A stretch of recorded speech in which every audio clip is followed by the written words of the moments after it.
Imagine o silêncio. Não o silêncio de paz que você sente em uma tarde de domingo, mas o silêncio ensurdecedor de um mundo que acabou de quebrar. Adão e Eva estavam fora do Éden. Atrás deles, o brilho das espadas flamejantes dos querubins impedia o retorno. À frente, uma terra que agora produzia cardos e abrolhos. O suor no rosto de Adão não era apenas cansaço físico, era o peso da responsabilidade de ter perdido a perfeição, o lamento profundo de quem conheceu a glória. Mas em meio ao caos da queda, uma frase ecoava na mente de Eva como um hino de esperança. Deus olhara para a serpente e dissera: "Porei inimizade entre ti e a mulher, e entre a tua semente e a sua semente. Esta te ferirá a cabeça, e tu lhe ferirás o calcanhar." Aquelas palavras eram o combustível da sobrevivência. Eva não via apenas a expulsão. Ela aguardava o varão. Ela esperava o Redentor. Cada contração de seu primeiro parto era o grito de uma humanidade que ansiava. Quando o primeiro choro ecoou fora do jardim, o mundo parou. Eva, em um misto de exaustão e triunfo, olhou para aquela pequena vida e exclamou: "Alcancei do Senhor um varão." Na mente dela, Caim poderia ser a semente prometida. Ela o chamou de Caim, que significa aquisição ou posse. Havia uma expectativa messiânica sobre ele. Imagine a infância de Caim. Ele cresceu ouvindo as histórias de um lugar onde não havia espinhos, ouvindo sobre a presença manifesta do Criador. Adão, com as mãos calejadas pelo trabalho árduo na terra amaldiçoada, olhava para o filho e via nele a possibilidade de restauração. Mas havia algo que eles ainda não compreendiam. A semente da serpente não era apenas externa.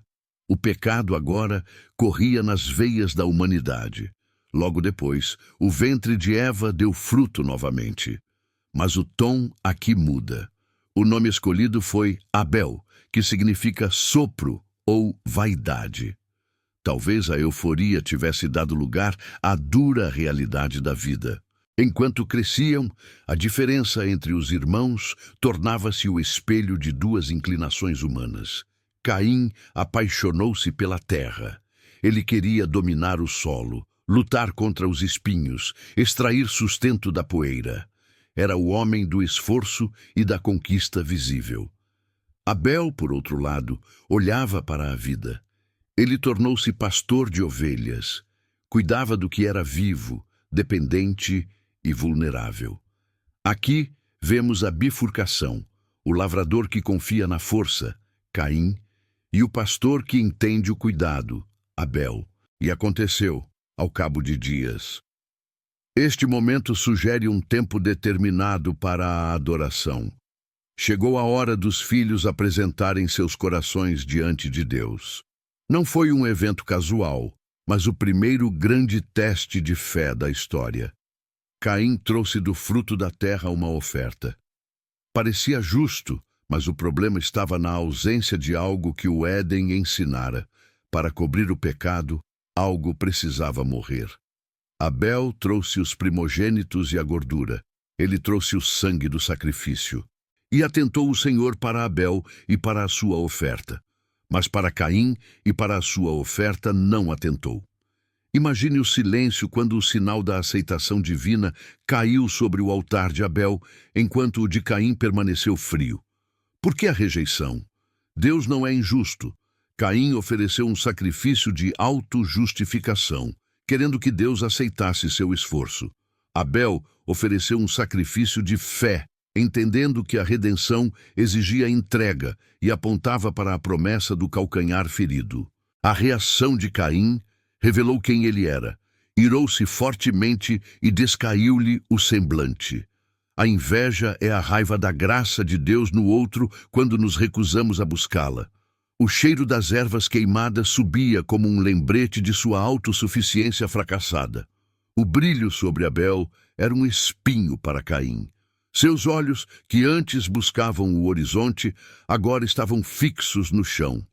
Foi então que Deus desceu ao nível da criatura amargurada e fez perguntas que buscavam o arrependimento. Por que tiraste? Se bem fizeres, não haverá aceitação, senão o pecado jaz à porta. O pecado é descrito como uma fera acuada no limiar do coração.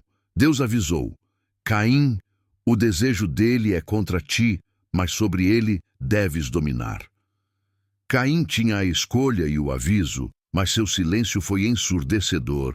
Ele não clamou por ajuda, escolheu alimentar o animal. E falou Caim com o seu irmão Abel, e sucedeu que, estando eles no campo, se levantou Caim contra o seu irmão Abel e o matou. Caim usou de dissimulação. Vamos ao campo, disse ele. Abel, cujo coração era reto, seguiu o irmão. No campo de cultivo, onde Caim tentava provar ser senhor de seu destino, a inveja tomou forma. Caim se levantou, indicando que Abel foi pego desprevenido. O primeiro sangue humano toca o solo. A terra recebe o batismo da violência. O sangue de Abel não apenas molha o solo, ele clama. Representa a vida tirada injustamente, gerando um grito que rasga os céus até o trono. Caim achou que o silêncio esconderia seu ato, mas Deus perguntou: onde está Abel, teu irmão? A resposta foi o auge da insolência. Não sei. Sou eu guardador do meu irmão. Caim negou sua responsabilidade básica, tratando o irmão como um nada. Mas Deus não se deixa escarnecer. Que fizeste? A voz do sangue do teu irmão clama a mim desde a terra. Não há crime perfeito. Cada gota de injustiça tem uma voz. Caim tentou enterrar o seu pecado, mas o pecado dele gritou. A punição foi proporcional. Maldito és tu desde a terra. Para quem definia sua identidade pelo cultivo, a sentença era pior que a morte. A terra não lhe daria mais força. Caim seria fugitivo e errante. Sua reação não foi de arrependimento, mas de autopiedade. Meu castigo é maior do que posso suportar. Ele não lamentou Abel, mas seu próprio desconforto. Em misericórdia, Deus pôs um sinal em Caim para evitar que outros o matassem, e ele saiu da presença do Senhor. Caim estabeleceu-se na terra de Nod, que significa fuga. Ele tentou curar a alma através da construção, fundando a cidade de Enoque. Era um monumento à segurança independente de Deus, uma tentativa de fixar raízes onde Deus disse que ele seria errante. A linhagem de Caim floresceu tecnicamente, Jabal com a economia, Jubal com a arte e Tubal-Caim com a metalurgia. O progresso tecnológico nasceu, mas foi acompanhado pela rebeldia, culminando na arrogância de Lameque. Lameque desonrou o padrão original com a poligamia e vangloriou-se da violência. Matei um varão por me ferir. Se Caim será vingado 7 vezes, Lameque 70 vezes 7. Ele desafiou o juízo usando o ferro de Tubal-Caim. O mundo mergulhava em trevas. Mas Deus deu a Adão e Eva outro filho, Sete, que significa substituído. Eva declarou: Deus me deu outra semente. Ela reconheceu a graça. De Sete nasceu Enos, e então se começou a invocar o nome do Senhor humildemente. Enquanto a linhagem de Caim construía cidades para seus nomes, a de Sete invocava o nome acima de todo nome.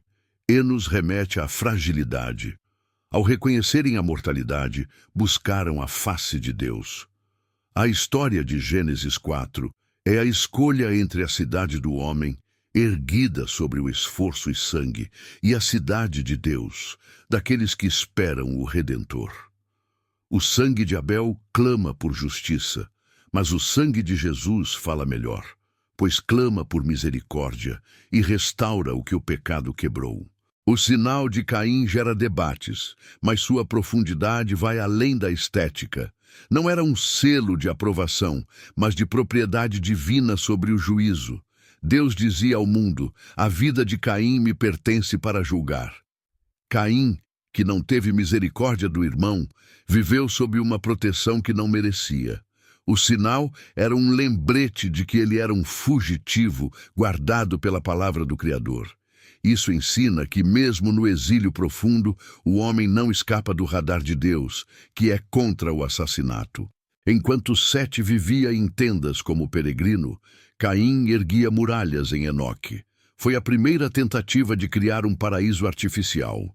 Se o Éden estava fechado, ele construiria seu jardim de pedras.